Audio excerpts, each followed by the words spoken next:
Hello students, कैसे हैं आप सब लोग। उम्मीद करती हूँ सब अच्छे होंगे और स्वस्थ होंगे। मैं Meena Rana ICT virtual class में आपका स्वागत करती हूँ। स्टूडेंट्स, हम पढ़ रहे हैं क्लास 6 की हिंदी और रहीम के दोहे हमने किए थे प्रीवियस लेक्चर में। हम इन्हीं दोहों के कुछ प्रश्न हमने किए थे और आज की क्लास में भी हम यहाँ पर इसको आगे कंटिन्यू करेंगे प्रश्न उत्तर को। तो चलिए चलते हैं स्मार्ट बोर्ड पर।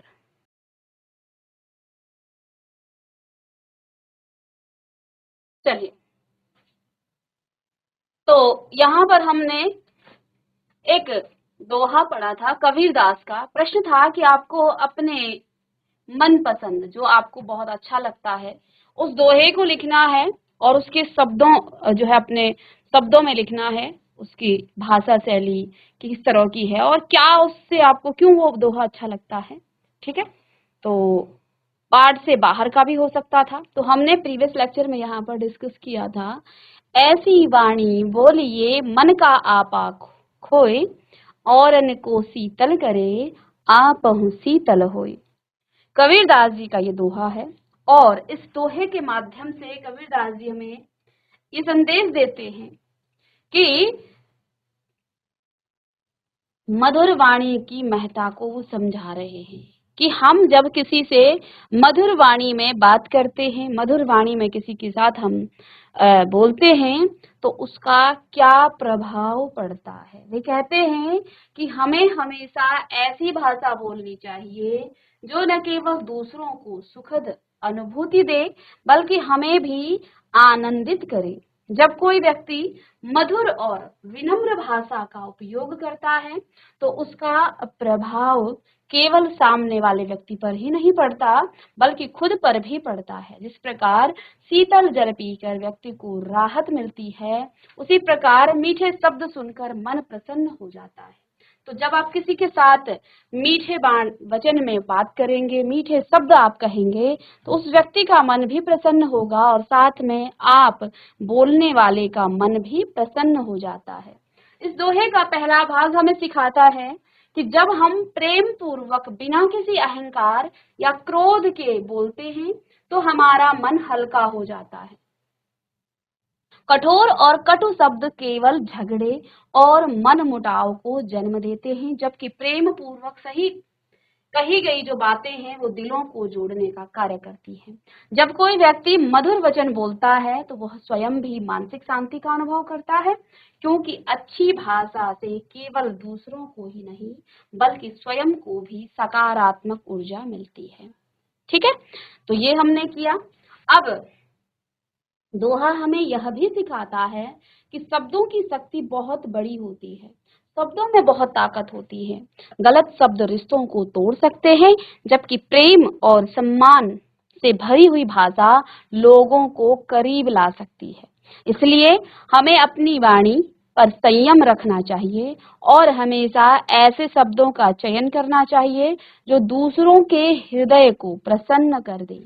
ठीक है, यदि हमारी बोली से किसी को ठेस पहुंचती है तो उसका प्रभाव केवल सामने वाले तक सीमित नहीं रहता बल्कि हमें भी बुरा लगता है। इसलिए यह जरूरी है कि हम सोच समझकर और प्रेम पूर्वक बोलें, जिससे न केवल दूसरों को शांति मिलती है बल्कि हमें भी आत्मिक संतुष्टि प्राप्त होती है। ठीक है ना।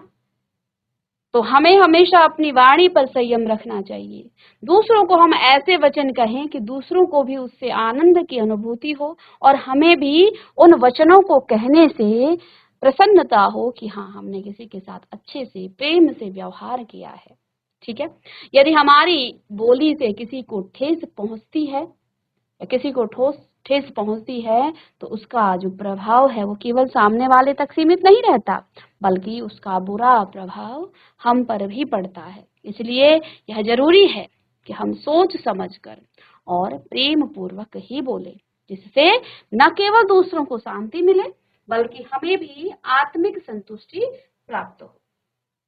चलिए, आज की पहेली है।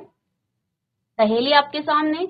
दो अक्षर का मेरा नाम, आता हूँ खाने के काम, उल्टा होकर नाच दिखाऊं, मैं क्या अपना नाम बताऊं। आपको ये नाम बताना है। ठीक है, दो अक्षर का मेरा नाम, आता हूँ खाने के काम, उल्टा होकर नाच दिखाऊं। यानी इसी दो अक्षर के शब्द को यदि आप उल्टा कर दें तो वो नाच दिखाने जैसा जो है प्रतीत हो रहा है। मैं क्यों अपना नाम बताऊं, और यही अक्षर कह रहा है कि मैं अपना नाम क्यों बताऊं, आप मुझे अपना नाम बताएंगे। एक किले के दो ही द्वार, उसमें सैनिक लकड़ीदार, टकराए जब दीवारों से, जल उठे सारा संसार। एक किले के दो ही द्वार, उसमें सैनिक लकड़ीदार, टकराए जब दीवारों से, जल उठे सारा संसार। जल उठे सारा संसार। तो दो अक्षर का मेरा नाम, आता हूँ खाने के काम, उल्टा होकर नाच दिखाऊं, मैं क्यों अपना नाम बताऊं। चलिए नाम बताइए, क्या अक्षर हो सकता है। दो अक्षर का है, खाने के काम आता है, अगर उल्टा हो गया तो नाच दिखाऊं यानी कि नाचने का कुछ ऐसा संबोधन करे, और मैं क्यों अपना नाम बताऊं, मैं क्यों अपना नाम बताऊं। चलिएगा, ऐसा दो अक्षर का कौन सा शब्द हो सकता है जिसको जो खाने का काम आता है, और अगर इसी शब्द को आप उल्टा कर दें तो वो नाच दिखाऊं यानी कि। चलिए,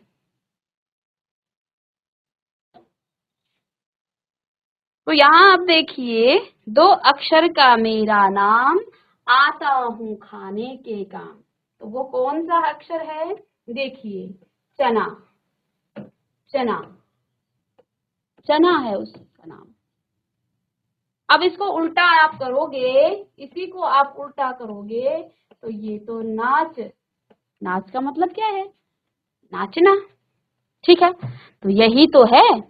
एक किले के दो ही द्वार, उसमें सैनिक लकड़ीदार, टकराए जब दीवारों से, जल उठे सारा संसार। जल उठे सारा संसार। नाच। एक किले के दो ही द्वार, उसमें सैनिक लकड़ीदार। माचिस देखिए आपने, दो तरह से खुलता है, आप माचिस को दोनों तरह से खोल सकते हो। उसमें सैनिक लकड़ीदार, और उस किले के अंदर जो माचिस की जो तिली होती है उसको आप क्या करते हो, उसमें लकड़ीदार होते हैं सभी। तो उसमें सैनिक लकड़ीदार, टकराए जब दीवारों से, जल उठे सारा संसार। एक माचिस को जब आप जलाओगे तो उस माचिस से सारा संसार जल उठ सकता है। तो जब वो सैनिक उस दीवार से टकराए, हम घिसते हैं ना, माचिस को घिसते हैं तो आग जलती है। तो एक किले के दो ही द्वार, दो तरह से खुल सकता है माचिस, दोनों तरीके से आप खुल सकते हैं। उसमें सैनिक लकड़ीदार, उसके अंदर जो सैनिक बैठे हुए हैं वो लकड़ीदार हैं, टकराए जब दीवारों से। और ये जो सैनिक हैं वो अगर दीवारों से टकराए तब क्या होता है, जल उठे सारा संसार। तो सब जो है जल सकता है, तो वो है माचिस। ठीक है, चलिएगा इसे भी आप नोट कीजिए। तो बहुत अच्छी पहेली थी। दो अक्षर का मेरा नाम, आता हूँ खाने के काम, उल्टा होकर नाच दिखाऊं, मैं क्यों अपना नाम बताऊं। एक किले के दो ही द्वार, उसमें सैनिक लकड़ीदार, टकराए जब दीवारों से, जल उठे सारा संसार। टकराए जब दीवारों से, जल उठे सारा संसार। चलिए,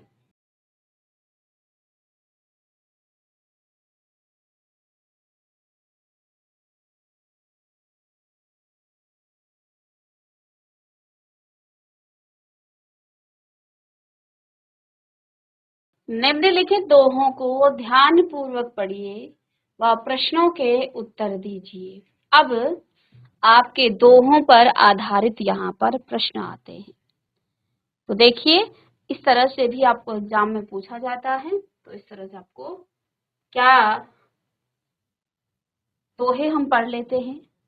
रही मन देखी बड़े न को, लघु न दीजिए डारी, जहाँ काम आवे सुई, कहाँ करे तलवारी।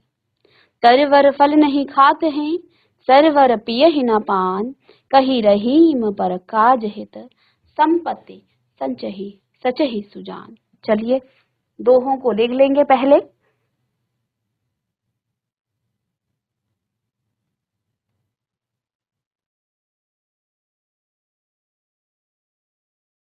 तो रही मन देखी बड़े इनको, लघु न दीजिए डारी, जहाँ काम आवे सुई, कहाँ करे तलवारी। तरवर फल नहीं खाते हैं, सरवर पिय ही न पान, कही रहीम पर काज हित, संपत्ति सच ही सुजान। तो चलिए रहीम के इस दोहे का मुख्य संदेश क्या है, इस तरह से प्रश्न पूछे जाते हैं। ठीक है,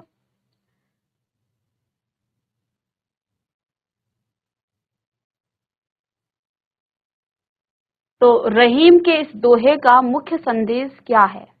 यहाँ पर आपको 4 विकल्प दिए गए हैं।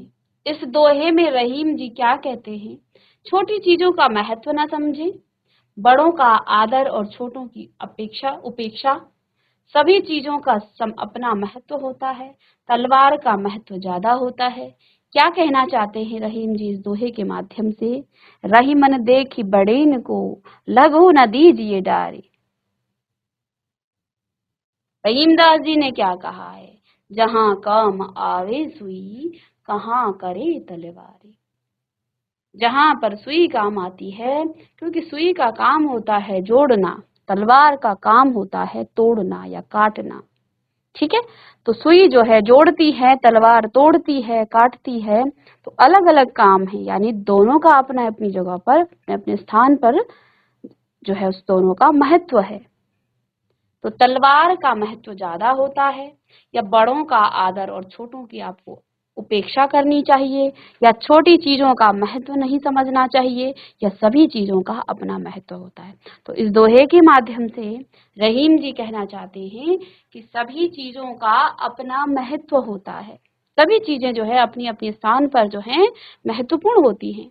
तो किसी भी चीज को हमें छोटा या कम नहीं समझना चाहिए। ठीक है,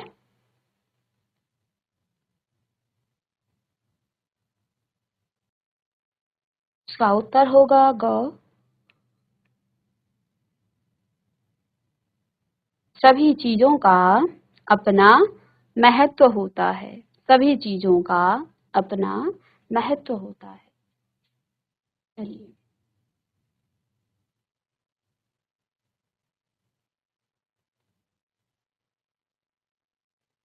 तो यहाँ पर दूसरा प्रश्न है, जहाँ काम आवे सुई, कहाँ करे तलवारी में सुई का उदाहरण क्यों दिया गया है। सुई का महत्व ज्यादा है, सुई और तलवार का कोई फर्क नहीं होता है, या तलवार को ज्यादा महत्व दिया गया है, या छोटे कार्य के लिए छोटी चीजें ही उपयुक्त होती हैं। तो यहाँ पर जो है, जहाँ काम आवे सुई, छोटा सा काम है सिलने का, ठीक है, तो उसके लिए सुई ही काम आएगी। तो ये इसका यहाँ पर अर्थ हो जाता है, इसको आप नोट करेंगे।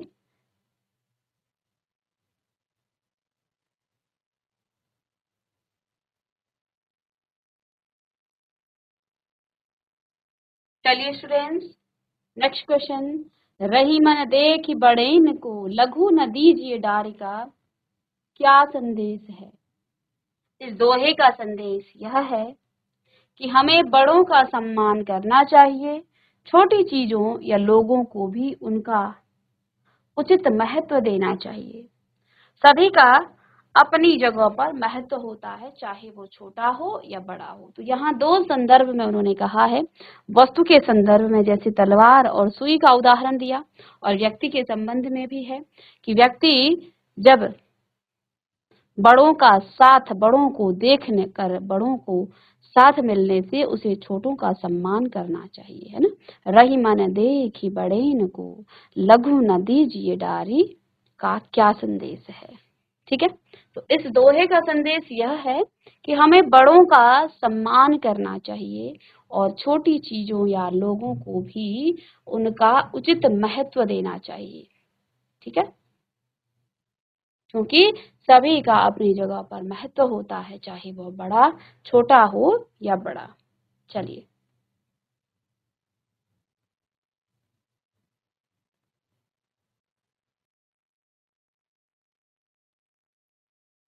चलिए नेक्स्ट प्रश्न है, तरवर फल नहीं खाते हैं, तरवर पिय ही न पान का अर्थ क्या होगा?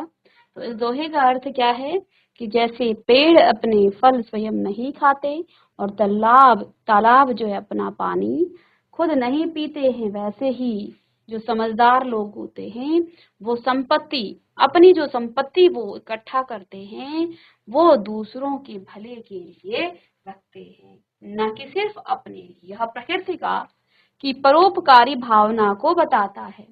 तो प्रकृति भी तो परोपकार करती है, पर प्रकृति का ही तो ये नियम है कि वो अपनी सारी चीजें परोपकार में दे देती है। ठीक है, चलिए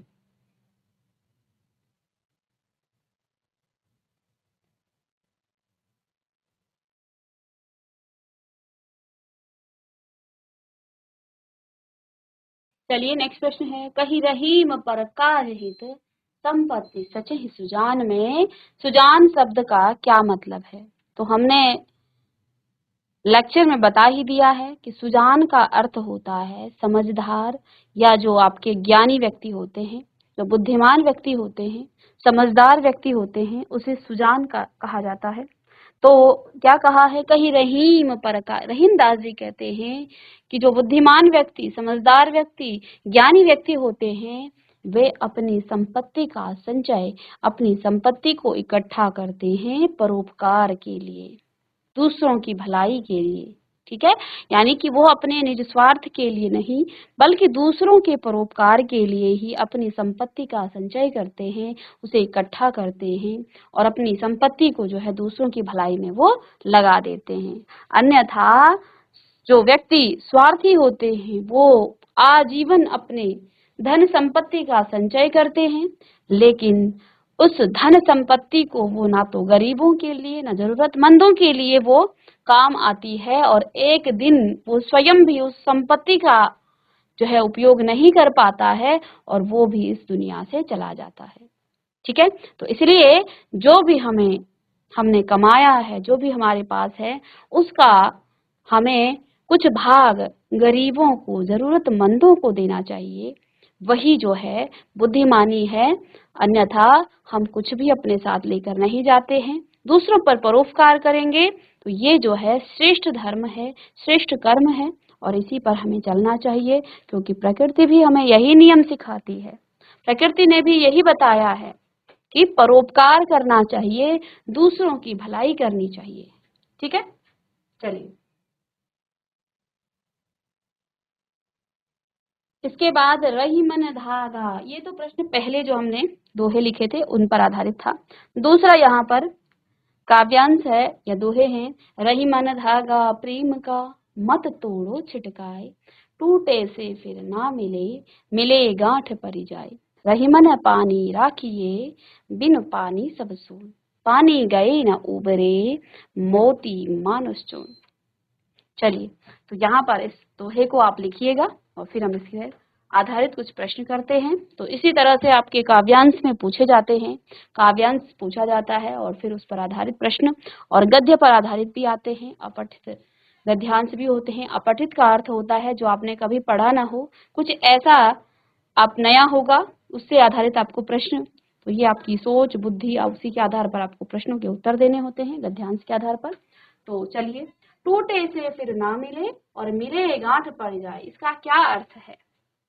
तो यहाँ रहीम दास जी कहते हैं कि जो प्रेम रूपी धागा है उसको हमें झटके से नहीं तोड़ना चाहिए, क्योंकि अगर एक बार ये प्रेम रूपी धागा टूट गया तो फिर ये जुड़ नहीं सकता है। तो टूटे हुए रिश्ते को पुनः जोड़ने पर वह पहले जैसा नहीं रहता है। अगर कोई रिश्ता टूट गया है तो वो रिश्ता पहले जैसा नहीं रहता है, और टूटे रिश्ते को पूरी तरह से ठीक किया जा सकता है। इसका अर्थ क्या है कि टूटे हुए रिश्तों को पुनः जोड़ने पर वो पहले जैसा नहीं रह सकता है। तो देखो यहाँ पर 4 विकल्प हैं कि टूटे रिश्ते को पूरी तरह से ठीक किया जा सकता है, या रिश्ते को जोड़ने में कोई कठिनाई नहीं होती है, या रिश्ते की महत्ता नहीं रहती है। तो एक बार जब रिश्ता टूट जाता है तो उसकी महत्ता, उसका जो महत्व नहीं रह जाता है। फिर भले आप लाख कोशिश करें उस रिश्ते को जोड़ने की, वो रिश्ता जो है फिर से पहले जैसा नहीं रहता है। यहाँ पर क उत्तर है, टूटे हुए रिश्ते को पुनः जोड़ने पर वह पहले जैसा नहीं रहता है, या रिश्ते की महत्ता फिर नहीं रह जाती है ना। तो दोनों उत्तर हो सकते थे, लेकिन यहाँ पर टूटे हुए रिश्तों को पुनः जोड़ने पर वह पहला जैसा नहीं रहता है, पहला इसका उत्तर होगा। और अगर पहला ना होता तो हम फिर घ वाला लिखते। चलिए, रही मन धागा प्रेम का मत तोड़ो छिटकाए का क्या अर्थ है? तो प्रेम रूपी धागा बहुत ही नाजुक और कीमती होता है।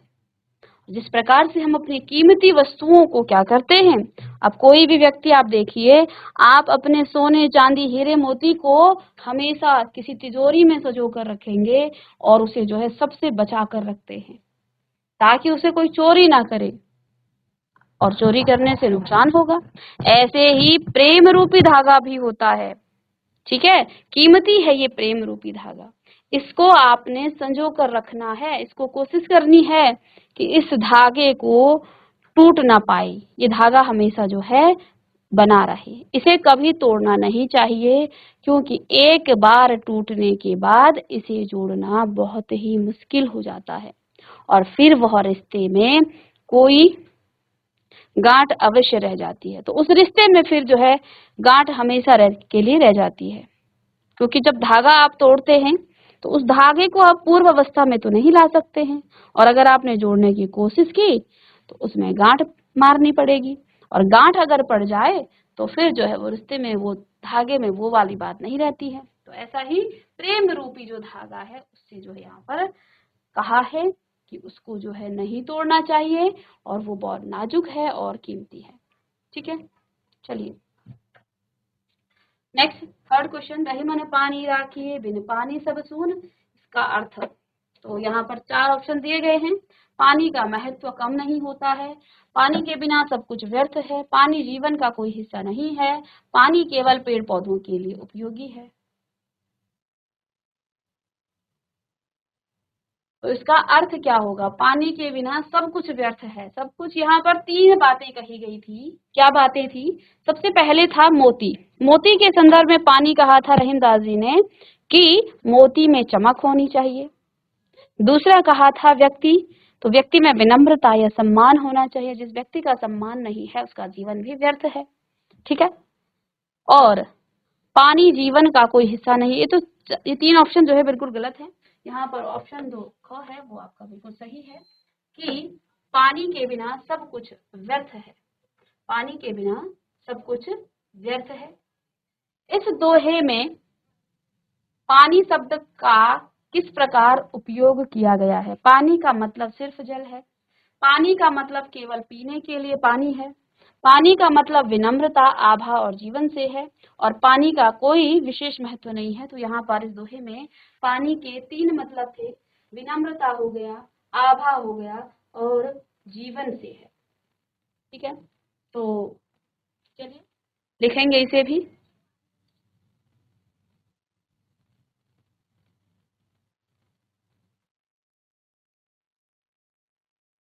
चलिए कुछ यहाँ पर बहुविकल्पीय प्रश्न भी हैं, इनको भी देखते हैं।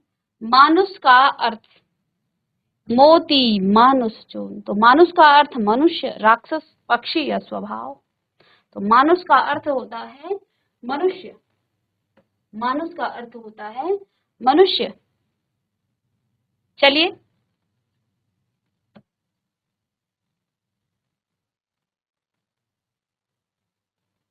एक दोहा है, रहे मन विपदा हूँ भली जो थोड़े दिन होए, हित अनहित या जगत में जानी परत सब कोई। और रही मन जीव हा बावरी, कही गई सरग पताल, आप तो कहीं भीतर रही ज्योति खात कपाल। हित अनहित या जगत में जानी परत सब कोई का मतलब क्या है? विपत्ति से सब कुछ स्पष्ट नहीं हो पाता, विपत्ति में केवल अच्छे लोग बसते हैं, दुनिया में सभी को कष्ट होता है, या विपत्ति से ही सच्चे और झूठे की पहचान होती है। तो ये हमने दोहा में पढ़ा था कि जब आपका विपत्ति के दिन आते हैं तो उस समय आपके जो सच्चे और झूठे लोगों की पहचान होती है। ठीक है, तो झूठे लोग होते हैं, दिखावा करते हैं, वो आपकी धन संपत्ति के समय जब आपके पास बहुत, जैसे चमचे होते हैं ना, तो चमचे क्या होते हैं, जब तक बर्तन भरा रहता है तब तक वो जो है आवाज नहीं करता है, और जैसे ही वो बर्तन खाली हो जाता है वो आवाज करता है। ऐसे ही जो दिखावा करने वाले होते हैं, जब तक आपके पास धन संपत्ति होगी तो वो आपके साथ रहेंगे, और जैसे ही आपकी विपत्ति के समय, कष्ट के समय और दुख के समय वो आपसे दूर चले जाएंगे। रही मन विपदा हो भली जो थोड़े दिन होएगा अर्थ, तो इसका अर्थ हम पढ़ ही चुके हैं, तो इसको आपको लिखाने की आगे आवश्यकता नहीं पड़ेगी, इसका भी हम अर्थ जान चुके हैं। तो इस तरह से बेटा हमने यहाँ पर इस पूरे दोहे के सभी प्रश्न हमने आपको करा दिए हैं, और कुछ रिपीटेड प्रश्न हैं वो बार बार आ रहे हैं, तो उनको आप कर ही लेंगे। ठीक है, चलिएगा अब नेक्स्ट क्लास में हम एक नए टॉपिक पर बात करेंगे।